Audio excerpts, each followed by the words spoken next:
Hello and welcome to View from the Gutters, Special Edition 2. We are coming at you live from Emerald City Comic Con, the largest con in the Pacific Northwest. I, as always, am Joe Preti. I'm Tobiah Panshin. I am Kirbotron 2000. I'm Kayleigh Fleeman. So we don't have our usual lineup. Chard was sick. We can't find Matt. Cade didn't come to ECC. So we have brought a couple of our friends in to join us. I'm just going to apologize ahead of time if there's any weird sound inconsistencies or other audio problems because we're not using our normal setup. But we're just going to kind of talk about ECCC and what we saw. So Joe, what have you seen at ECC? I've seen more Slave Girl Leias than you can shake a stick at is what I've seen. How many is that? I counted 6 today. I saw 1, maybe 2. Well, I was everywhere today, but I have seen things. I feel like in Ghostbusters, there's a part where they're defending themselves to the mayor, and what's his face? Bill Murray? No, the black one. Oh, Winston. Winston says, "I have seen shit that would turn your hair white," and that's how I feel about today. I've seen so many a veritable sea of Homestucks. So many fucking Homestucks. Because our great and mighty leader Andrew Hussey was at Emerald City. He descended on Emerald City. Yes, and brought the plague of the Homestucks with him. Honestly, I think that there's probably one Homestuck for every other person in a costume of any other kind. It's entirely possible, yes. But also, That's a good ratio. Me and Tobiah got to chat with show favorites Brandon Graham and Simon Roy of Prophet. They're Prophet and King City. Yeah, super warheads. Fucking amazing guys. Well, Brandon Graham. I guess Simon Roy didn't do those other things. Yeah, we actually found out that Simon Roy's the job that he was going to take had he not taken Prophet was working in a butcher shop, cutting lunch meat. Yeah, that's a much better job. We think so. We thought that it had a little bit more of a future. No, I'm just kidding. They're great guys, and Prophet clearly one of our favorite books on the show so far. Yeah, they signed my volume 1. I'm totally going to go back tomorrow and ask them for sketches, which I pray that they will give to me. Yes. I got a sketch from Brandon Graham. Just two incredibly nice guys. Got to chat with them for a little bit, and two people that really give me a good feeling about the future of science fiction comics. Yep. Actually, at one point, Simon Roy actually said that the way Brandon Graham pitched it to him was, let's do Conan in space, which made me feel incredibly good about our synopsis of the book. And I got to flip through a book of Simon Roy's original artwork, and it's fucking incredible. Yeah, it's super detailed. The line work is just incredible. Yeah. I wish I had the hundreds of dollars to buy some of that stuff. So if you haven't read Prophet yet, shame on you. Shame on you. You should feel bad, and you should remedy that situation by going. It's $9, $10, $9.99. Go out and buy it. There's no excuse. You have $10. Don't go out drinking tonight. Buy Prophet. Absolutely. So Kirby, what did you see? I saw Natasha. Natasha Alighieri of Piano and Cake. Yeah. What was that like? It was amazing. She was probably the sweetest person I've ever met because I told her that I loved her work and she was just like, "Oh, thank you." And then she messed up on her little doodle she was doing of Cake or Fiona for me, and she apologized for that. But that was probably the highlight of my day. That and Darla, but we don't need to get into that. Yeah, the less said about Darla, the better.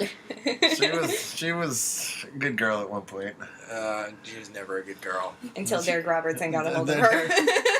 To clarify, Darla is the crappy, fake-o little blow-up doll that a friend of ours brought to Emerald City and had artists sign. And Derek Robertson drew Christmas spider present. tattoos over him. It was a terrible Christmas present. Yeah, it was, but it's been made He awesome. had a lot of people sign it. Did he have Hussey sign it? I don't No, think he I had think we Hussey. might try that tomorrow. He had Joan and Vasquez sign it. That's who he had Derek signed it. Robertson did some ink, literally. Matt Fraction signed it. Okay, Just- well, that's enough about Darla. Yeah, that Let's- is. That is. The less gone into that, the better. But I will say Natasha Allegri was very sweet, and she was very. It seemed like she was very flustered. So Yeah, I I think think it was this her first may time be signing, or like one of her first big Oh, cons. yeah. But I didn't get the chance to talk to her yet, but I've been following her art blog since forever, and I'm just like overjoyed that she's had the success that she has. That, I mean, she's gone from being kind of, I mean, nobody really knew who she was. She was an animator for Adventure Time, and then the whole Fiona Cake thing happened, and it just blew the fuck up. And she's seeing all the success now. I mean, she's got Fiona and Cake comics going on, like they're doing episodes of Adventure Time, and I think it's really great that she's having all this success. Me too. She's such a sweetie. Yeah. Well, and I was thinking about this because I have an 11-year-old, and I know a lot of women that are various nerderies and fandoms, but Natasha Allegri does Fiona and Cake, and the idea behind them, and the idea behind Adventure Time in general, does not present women in a way that is stereotypical or that geeks are used to seeing women portrayed. I think it's very telling that you can take Adventure Time and gender flip it completely, and it works exactly the same way. Yeah. Absolutely. These are not women that need men. These are not women that are pining away in their towers. They're out there kicking ass, and they're just well written. They're, for a cartoon that exists in 15-minute increments, they're some of the best written characters on television. And Lumpy Space Prince is amazing. Yeah. It was Oh my pretty God! good. No, he was pretty Love the Space amazing. Prince. He was pretty amazing. Yeah, And it's pretty good. I was gonna say the other thing is, even though Toby's gonna make a face, is My Little Pony Friendship is Magic, which is a show. I'm making so many faces. It's a show that has You a don't largely even know female all the cast. It has a largely female cast, and these are not females that are talking about boys or shopping. They're not stereotypical in any way. They're real characters. They have dreams, and they have jobs, and they do a wide variety of things. But at the end of the day, what's important in the show is their friendship, and that's not you don't see women, you don't see girl characters being portrayed in that way, and so Not nearly enough. Yeah. not nearly enough. So Natasha Allegri gets mad props for Fiona and Cake, and for the awesomeness that they are. So. Rock on. What about And- you, Kayleigh? What did you like? Well, I'll tell you one thing I didn't see at all, which I found really humorous, which was a male Castiel at all Castiel? from Supernatural. Okay. He was only played by girls, and all of them had these ridiculous little dinky wings attached to their trench coats. And I felt really bad for laughing because they tried so hard, but it just No, doesn't. it's okay to laugh at cosplayers. It They just deserve does not it. translate. You know what you did, cosplayers. You know what you did. But you got a bunch of Elephant Men signed too. Yep. By Richard Starkings. He did a ton of sketches for me, one in every book, so that's 6. I felt really bad for bringing the whole pile to him all at once, but I needed those signatures. Yeah, well, I brought a Wizard's Tale to Kurt Busiek to sign, and he had already signed it, and so I had him sign it again. Oh, you should have done that. I brought it 28 days later to his name something Nelson, and he had already signed one of them, and I completely forgot. Yeah. Because last year wasn't into comics too much. No idea who he was. I don't even think I paid attention to the fact that he signed it. I just bought it. But yeah, no, Richard Starkings and I had a really good long conversation. Talked about the British rock band Marillion, after which I was named. And he knew that, which was really exciting. And I practically squealed in delight when he said that. That's So, awesome. Yeah, it's a pretty good day. It's great when you can have that moment of connection with a writer, and you're like, oh yeah, you're a person who also likes things. Yeah, definitely. Like, it was actually interesting. Joe and I went to a panel with the dude who's just Terry Moore. Terry Yeah. Moore, Bill Willingham, this woman whose name I don't remember. Colleen.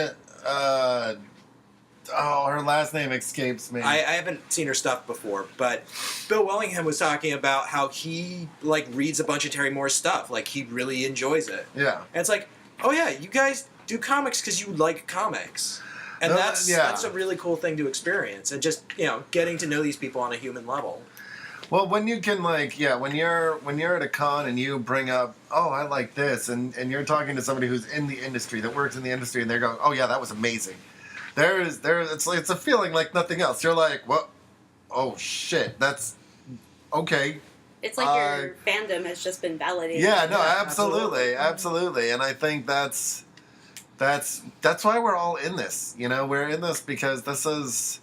I was talking to Toby about this earlier today. It's like when I'm at a con, whenever I go to ECCC, and I've been for the last 4 years running, I'm right smack dab in the middle between, these are my people, yeah, and, oh, fuck, these are my people. These are my people. It's like seriously, I mean, but then every once in a, it's, you go because you can pull a fucking ratty ass trade paperback that collects like 6 issues of Batman, fart on the wind, and you go, I've been looking for this for like years, and the guy next to you will be like, right on, and that's it. You've shared a moment with a complete stranger just over your fandom.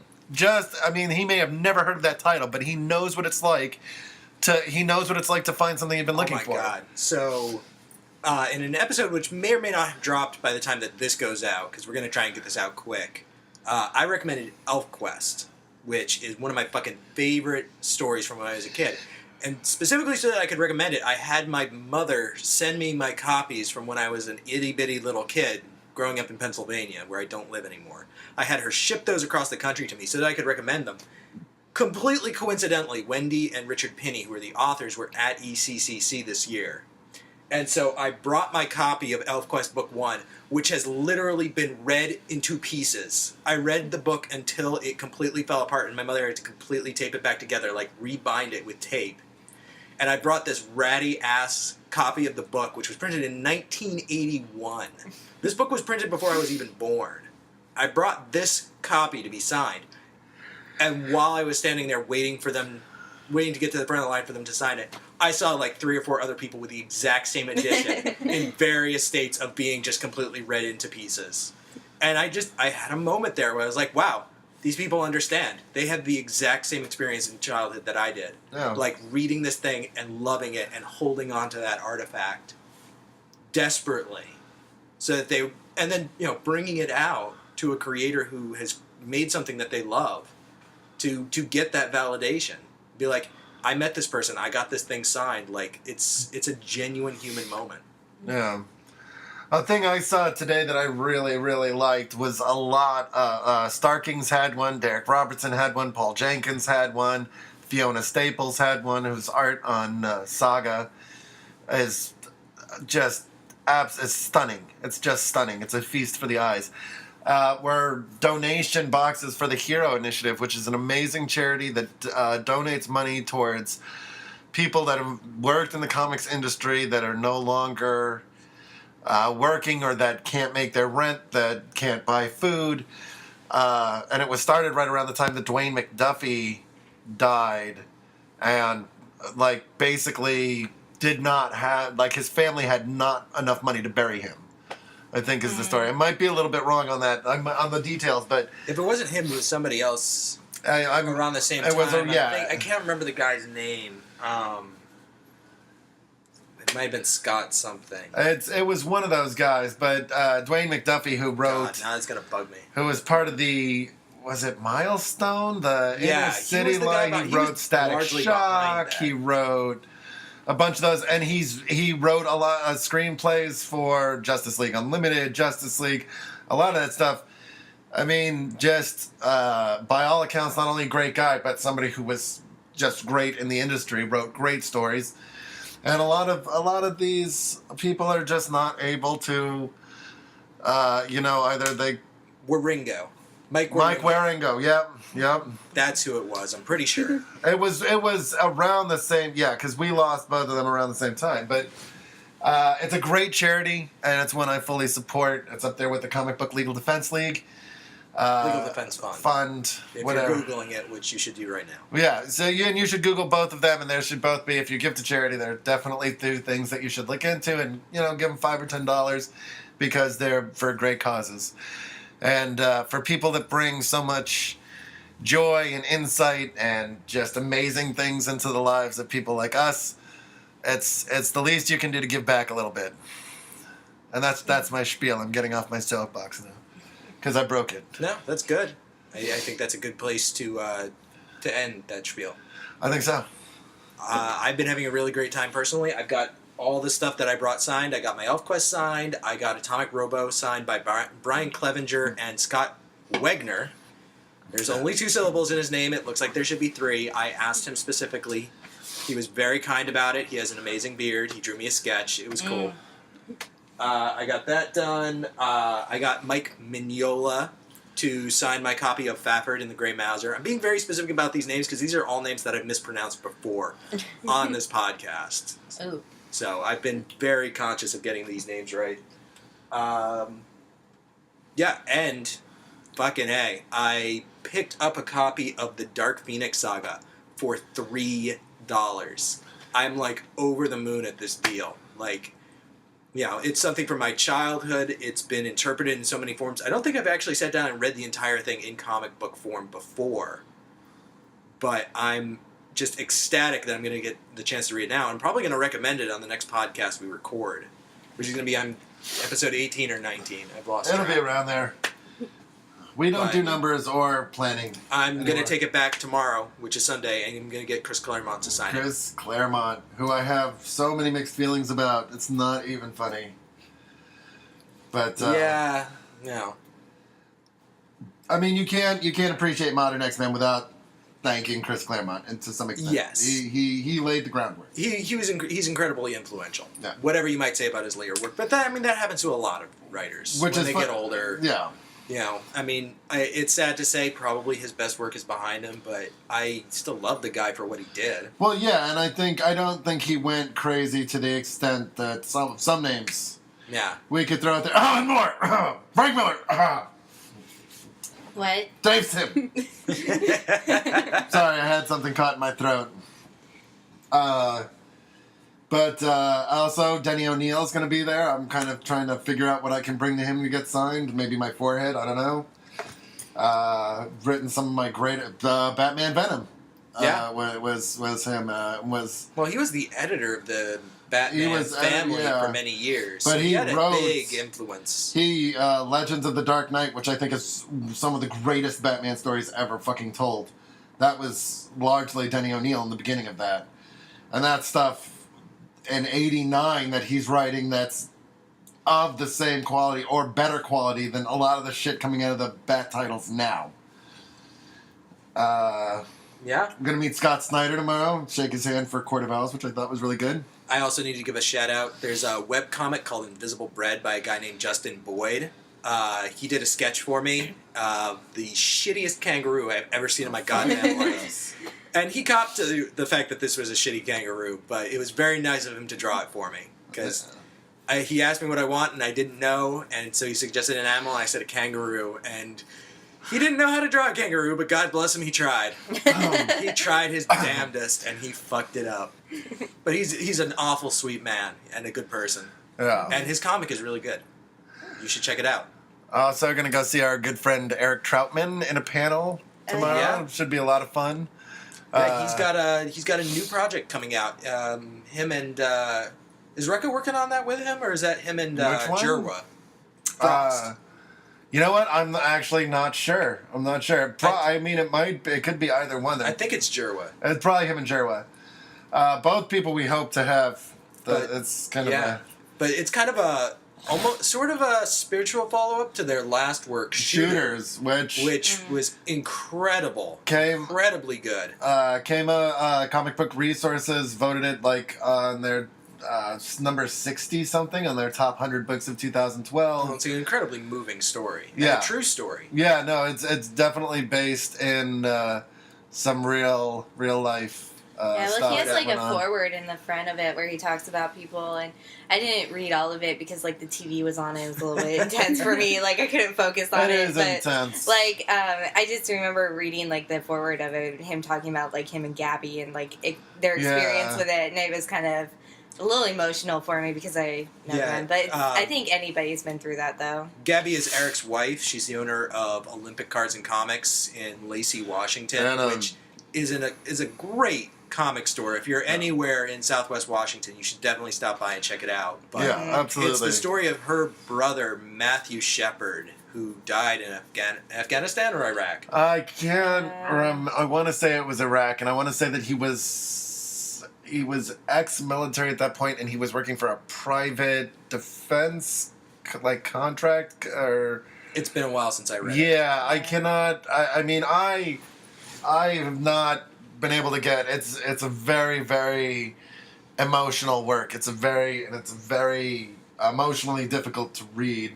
It is for me. I get very emotional about things. In any case, they were approached to do a military story, and they'd just done this. Yeah. And they were like, oh my god, this was so heart-wrenching to write and to draw. We want to do something like this, but let's go in the opposite direction. Let's tell like an adventure story, like a classic men's adventure story. Which I think. Of much ass-kicking. Yeah, and I think that's where. And it's going to be all digital. Each issue is going to be on like Comixology. Nice. Each issue is going to be $1 Oh, that's or beautiful. 99 That's cents or beautiful. whatever.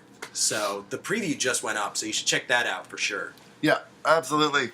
And Eric has written a bunch of stuff, including JSA Cobra for DC. Just finishing Red up a run. Sonja, Vampirella, Flash Gordon Zeitgeist. Like, Yeah. he's got a list of stuff under his belt. He's worked with Greg Rucka a bunch. He's a really good writer. He's a really great guy. If you have the opportunity, you should check out any of his work, especially Perfect Dark Zero, because that's just the best thing he's ever done. Oh God, no! Checkmate. He wrote the last few issues of Checkmate came out, and that blew my mind. Like I just great stuff. Great stuff. The girls are giggling. The girls are giggling. What are you looking forward to tomorrow? What are you? I'm gonna meet the creators of Girl Genius, and their names escape me right now. I've been trying to think of it, but Oh, yeah, shoot. terrible. I should know this. It's the guy who did What's New with Phil and Dixie? Yeah. Fuck. I should know this. I can't remember, but they won the Hugo Award in 2011 or 2010. Might have even been both years, but it's pretty much amazing.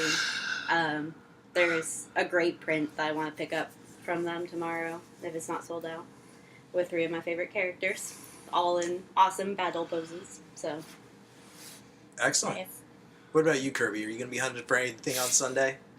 I'm gonna, and his name escapes me too, but who wrote Birthright? Mark Waid. Mark Waid. I'm gonna go see Mark Waid and have him sign my copy of Birthright because that's really what made me fall in love with Superman. Honestly, I'm super stoked on it. I got my copy of Kingdom Come signed by him today, and I totally chickened out because I have a small vendetta against Mark Waid.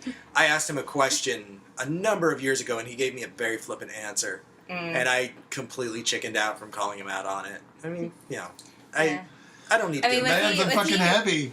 I mean, He it's a tricky. jerk to you? No, he wasn't a jerk. He just gave me a flippant answer to what was, in all honesty, probably a little bit of. I mean, I asked him kind of not exactly a personal question, but one of those like behind the scenes, like I want to know when you fucking had it out with an editor, like, and he didn't want to tell me, and so he Yeah. gave me a flippant answer, which is fine, Well, at I that was a little point, he worried was about that, like, writing. totally, like, Billy West on him and be like, here's my comic book, I really like your work, and then, like, not Well, say and this anything is- else to it. But I totally just walked up to him. I had him my book. He signed it. I said thank you, and I walked away. Oh. I didn't really stop and talk to him. So Did he ask you what your name was? I realized today that all the stuff I got signed, no one asked me what my name was. I And- think he did. I don't remember. I know somebody did because they wrote my name in it. But Okay. Yeah, Fiona Staple did. She was really nice. that's good. Saga is also very good. Saga is excellent. Look for me to be recommending it on the podcast sometime in the future. Absolutely. I think that this event will influence a lot of what we have to recommend in the future. Absolutely. And this is, it's funny. Leading up to Comic-Con, a dark mood falls upon me. I want to kill. And to quote Arlo Guthrie, I want to kill. And when I finally get there and I get into the con, it's like going home. It is. And I did see you incredibly happy, especially when you were picking up some really nice stuff. Yeah, no, I was, and it really, it's an amazing feeling. It's, I love this fucking medium, and I'm reminded of it. I'm reminded of how this is not a hobby for me. This is something I fucking live and breathe and am always interested in learning more about, and it's my thing. It's more than me, and that causes, I have problems with fandom because I want to judge everybody's fandom in relationship to mine, but I realize that what matters at the end of the day is that you are buying comic books because a dead industry cannot change, but an industry that is still going, there's always room for improvement. One of the things we heard in this great panel today was a conversation about women in comics, and it always gets spoken of in terms of superhero comics because it's hard to have a conversation about comic books without talking about superhero comics. But really, when you look at comics as a medium, as a genre, there are more women writing comics now than there have ever been before. And when you look at webcomics and break it down, you've got probably an even 50-50 split. Which is what happens when you introduce democracy into the marketplace. Yeah, exactly. You've got more diversity in comics than at any time ever before. There are amazing things happening. As crazy it was to see all those Homestucks running around, this was something a guy did himself on his computer in MS Paint. And he has touched thousands of people. That is fucking amazing. Regardless of what I think of his fans, regardless of what I think of him personally, even if I hated Homestuck, it is amazing that he has been able to do that. No, but Andrew Hussey is legitimately a cool guy. He's super cool. And he drew me an awesome sketch. Oh, did he? Yes. Yeah. He drew all of us awesome sketches. He drew me an angry car cat. You could tell that he was bone-ass tired. Oh, God. Being worshipped for a day and a half. And he was still going. Yeah. God bless him. But I need to stop saying that.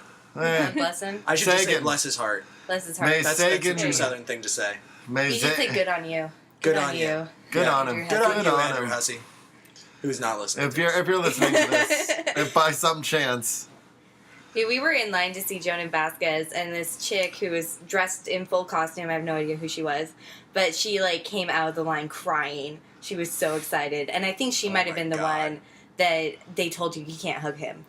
Because there was a photo op with them, and then what else were we gonna do? We were waiting for Joan and Vasquez, so we were in line, and then they were hugging him and taking pictures, and then after that, you said that they were no hugging. No hugging. Don't touch him. Yeah, we were Don't look at him. specifically told no hugging.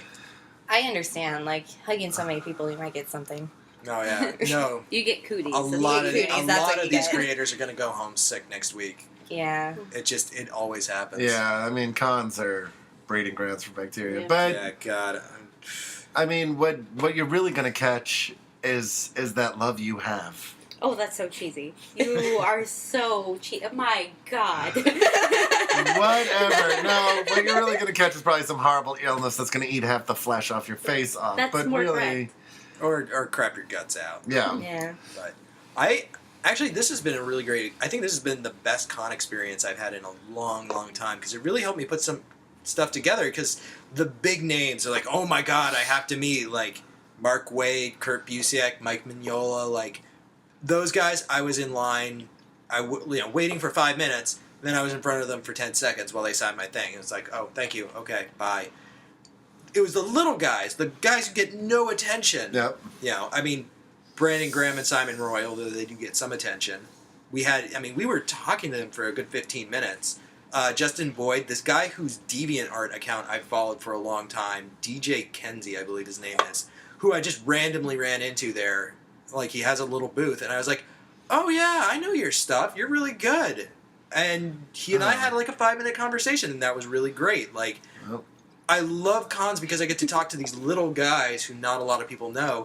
And the second that somebody gets big and they have this huge audience, it's like, I don't want to talk to you. Like, you're obviously having a hard weekend. People are talking to you nonstop. Like, this is really hard to do. And I don't want to waste more of your time. Like, I want to talk to the guys who are excited to be there because nobody's talking to them. Right. Yeah, Well, well, that was the problem I had with like the signing of celebrity guests. Like, I really, really, really want to meet Patrick Stewart. Like, I would give my soul to sit down and have Earl Grey tea with this man. Like, I've been watching him since I was 6 years old and reenacting scenes. Like, I reenacted Lieutenant Worf's death over and over and over and over again Spoilers. on my couch. Wait, It's not really. when did it's he not- die? It's not really a spoiler. He comes right back.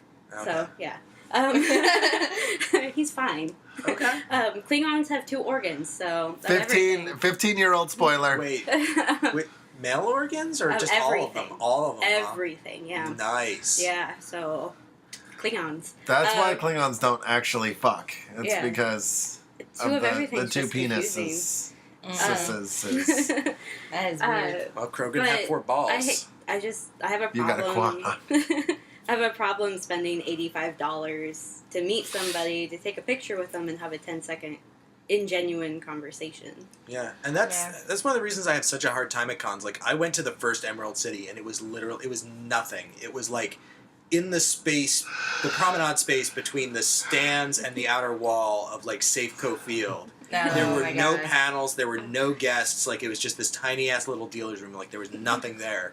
Well, And then I went 3 years later, and it was this massive freaking thing. And there's a lot of creators. There's a lot of actors, just people that I would love to be able to sit down and have like a 5 or 10 minute conversation with, and just ask them some of the things that I've always wondered about. That I'm sure that they get the same questions all the time, but in a con environment like this, where there are tens of thousands of people there, like, you just don't have the opportunity to have that kind of personal one-on-one moment no. with Yeah. most of the people that you're going to see there. Yeah, I think that part of it is part of, like, the fan base, though, because, like, when we went and saw Joan and Vasquez, he wanted nothing to do with us. He didn't ask our names. He was just like, I'll just sign your stuff. And, like, me and Stories walked up to him, and he didn't even, like, acknowledge that we were there. And I'm sure that's partly because his fans are insane. Yeah. But, like, I had Squee. I feel like I'm a little bit more legit than them. But, like, he didn't really acknowledge us. But then when I went up to Ryan Otley, who does, Invincible, which is, like, one of my favorites, obviously, like, I didn't know really what to say to him. Like, he didn't ask my name. He signed it. He didn't sign his, like, last name or anything. But, like, I was just kind of like, he probably gets the same thing over and over. I should just, like, have him sign it and then leave. Also, I really wanted to sketch, but it was $75, so I wasn't going to do that. But, Yeah.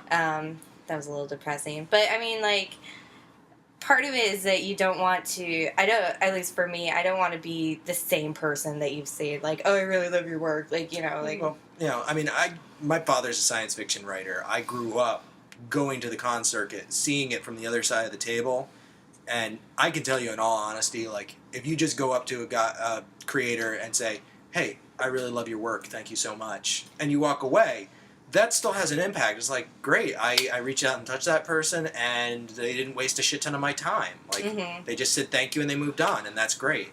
Like, even that little thing is a good moment.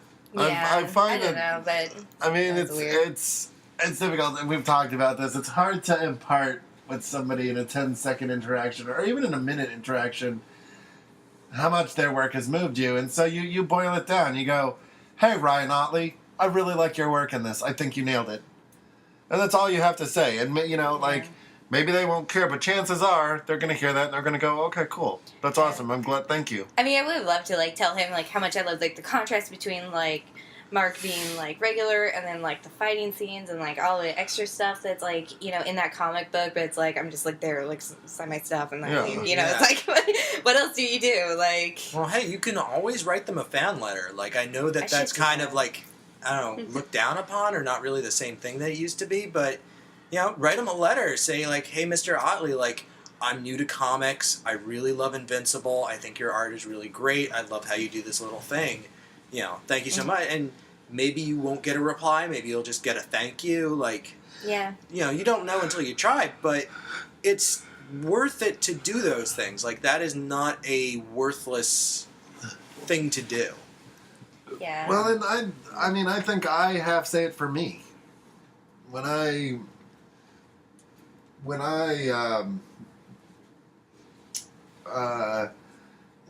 met like Fiona Staples today, right? It's like she's got a line. There's people behind me. I don't really have time to be like, "Hey, I really like your character design," or ask her any real in-depth question. But I can be like, "I thought your art was absolutely beautiful," right? And it's like I'm saying that mostly for me because it's something I want to say. Like whether or not she's moved by that is kind of like secondary to the fact that I feel the need to say that.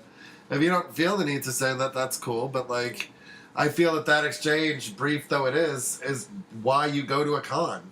Yeah, I mean, it's incredibly common in this life to read something by a person and really appreciate it and not have the opportunity to ever express that to them, either because, I mean, you don't have a way of getting contact with them, or maybe they're dead. I mean, maybe you really like Shakespeare's shit, and he's been dead for hundreds of years, and you can never let him know that. Yeah, and just having the opportunity to walk up to someone whose work you've really enjoyed, it's really moved you, and just say, thank you. Yeah. That's a great moment. Yeah. Yeah, I probably should have done something more than that, but well, you could totally go back and say, like, hey, I stopped by yesterday and I said thank you, but I really don't feel like I properly gave a full accounting of myself. Your work has been really important to me. Yeah. Yeah. I mean, I absolutely love that comic book, and side note, Toby totally recommended it to me, so I did. He did. It was awesome. It was pretty good.